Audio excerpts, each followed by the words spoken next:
Hi, this is Doug Ward from Tech Britain. Today I'm here with Ed from FreeAgent. It's lovely to meet you, Ed. Thank you for your time. Great to be here. First thing for our viewers, can you let us know a little bit about yourself and FreeAgent?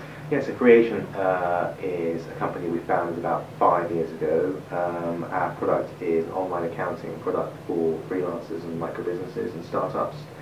And it was really born from our experiences in starting up small businesses and operating as contractors and consultants, and dealing with the frustrations of working with accountants and having to pay tax bills on time, and so on. So we decided to build a product for ourselves, essentially, that was going to take care of all of that for us. And as I say, started about 5 years ago. We launched our product about 4 years ago, and we kind of grew the company fairly gradually in the first few years, but just in the last year or so, we've seen some really tremendous traction from the product, and we're having a great time just building out the company from here. Fantastic. And about yourself, Ed, is your background computers? It was originally, so I studied engineering and computer science at university, and then I kind of took a bit of a detour away from that. I joined the Air Force for 11 years and flew. And then when I left, back in 2002, I think it was, I set myself up as a kind of one-man band technology consultant. And it was really that experience and dealing with accountants and so on, and managing the business that really led to me forming the company in the first place. So then I kind of came back into the IT side of things when starting the company. Fantastic. One thing we like to ask, Ed, is your views on Edinburgh's tech community, and what you find is a real strength of Edinburgh's tech community, you know, a real pull to do business here.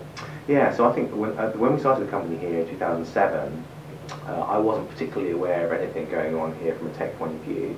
I think what's been interesting is just in the last couple of years, I guess, we've been much more aware of what's been going on. We're aware of companies like Skyscanner doing some really great stuff, and actually quite a few startups around in the area doing some interesting things. And so it's you know, Edinburgh is not a big city.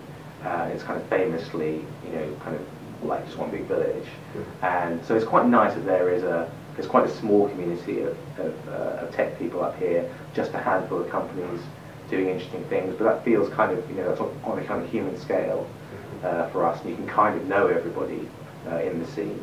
So that's kind of nice about being here. And I think because it's not gigantic, you know, there are some great engineers up here, some great marketeers up here, and we're not competing with 25, 30 other companies, you know, in the same street for all of this talent.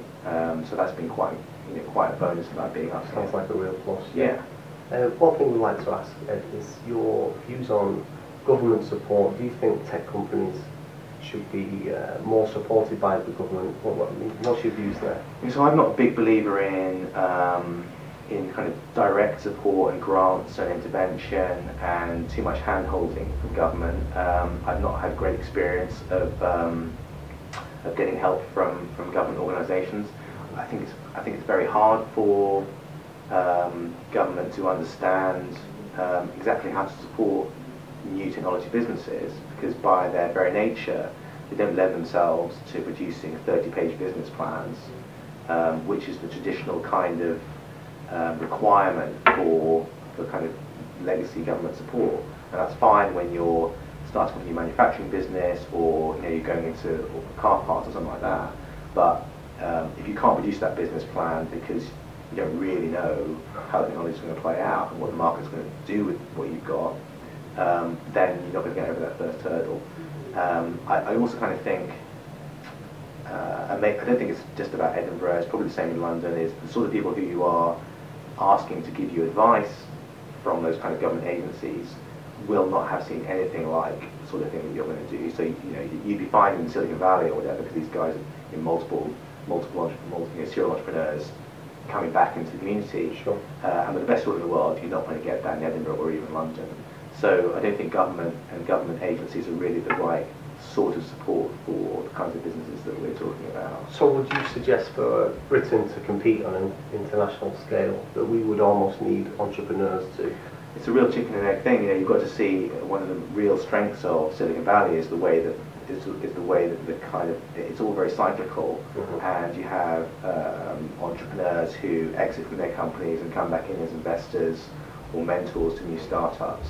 And if you can get into that kind of virtuous circle, then that's a great thing. And we are some way from being able to do that in the UK.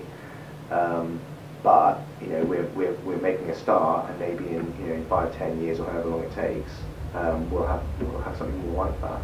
So going back to FreeAgent, Ed, what's your plans for the future? So we've just we had a great 2011. We are busy building out the company all the time. We've we've quadrupled our paying subscriber numbers in the last year or so. Wow.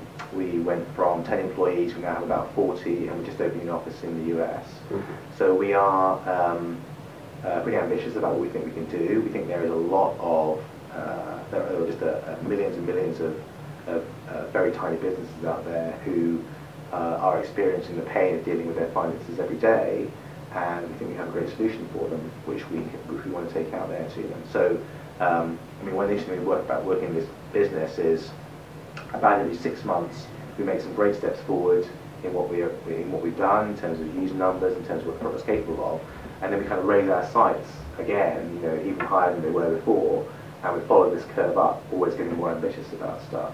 So we're just enjoying the ride and working hard to get to the next stage, really. Fantastic. So it's more enjoying the journey rather than a set. I think you have to. I think you have to, and in fact, I think if you embark on something and it becomes all about the money, then you end up with a very narrow focus on what you're trying to do, and I think that shows in the decisions that you make. And in fact, where we are, okay, so we think about money, and we think about maybe there is an exit at some stage, which clearly our investors want, but we think more like there's 5 or 10 years of work to be done to really get to where we want to be as a business and with the capability of the product.